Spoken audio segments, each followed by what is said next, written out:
بسم اللہ الرحمن الرحیم۔ ایک انسان کے لیے جسمانی صحت بے پناہ اہمیت کی حامل ہے، لیکن ایک انسان کا اسپرچولی ہیلدی ہونا، روحانی اعتبار سے صحت مند ہونا بھی کسی طرح سے کم اہمیت کا حامل نہیں ہے۔ آج ہم اس پہ بات کرنے جا رہے ہیں کہ ایک انسان اپنی روحانی اعتبار سے کیسے ایک صحت مند انسان بن سکتا ہے۔ چند ایک باتیں آپ سے عرض کروں گا، اور یہ بڑی بنیادی اہمیت کی حامل ہیں، بڑی بنیادی نوعیت کی ہیں، اور یہ صرف 5 ہیں۔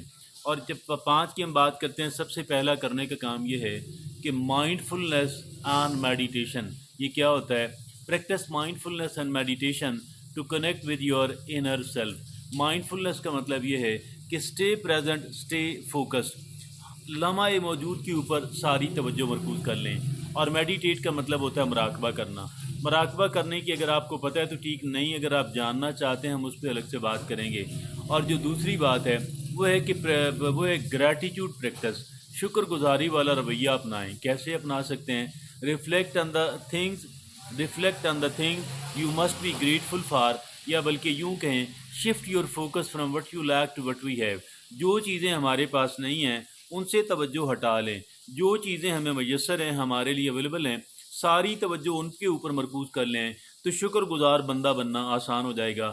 یہ دوسری اہم ترین ایک انسان کی روحانی پریکٹس ہے۔ تیسرا جو کرنے کا کام ہے، کنیکٹ ود دا نیچر۔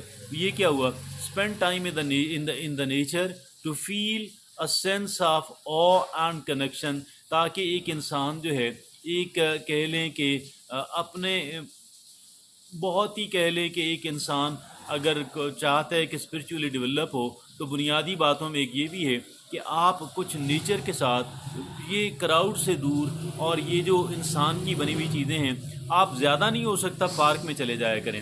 اور چوتھا جو ہے explore your values, reflect on your values and principles to guide your decision. اپنے فیصلے جتنے بھی ہمارے ہیں وہ پہلے سے ہماری ویلیوز یا ہماری اقدار اور ہمارے اصول جو ہیں وہ طے شدہ ہوں، اور ان کے تحت ہمارے سارے فیصلے کیے جائیں۔ پانچویں اور آخری بات کیا ہے؟ اسپرچول پریکٹس ہے۔ Engage in the practices that nourish your spirit. جو ہماری روح کو بالیدگی بخشنے والی جو پریکٹسز ہیں وہ کون سی ہیں، ان کے اندر ہمیں مشغول رہنا چاہیے۔ وہ ایک تو اسپرچول جو کانٹیکسٹ ہے، اسپرچول ٹیکسٹ کو ریڈ کریں۔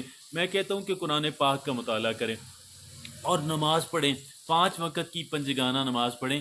آپ یقین کیجئے گا خشوع و خضوع سے پڑھی جانے والی جو نماز ہے، اور قرآن کا جو مطالعہ ہے، قرآن کا جو ترجمہ ہے، قرآن فہمی جو ہے، آپ یقین کیجئے گا بے پناہ اہمیت کی حامل ہے۔ اور یہ ساری چیزیں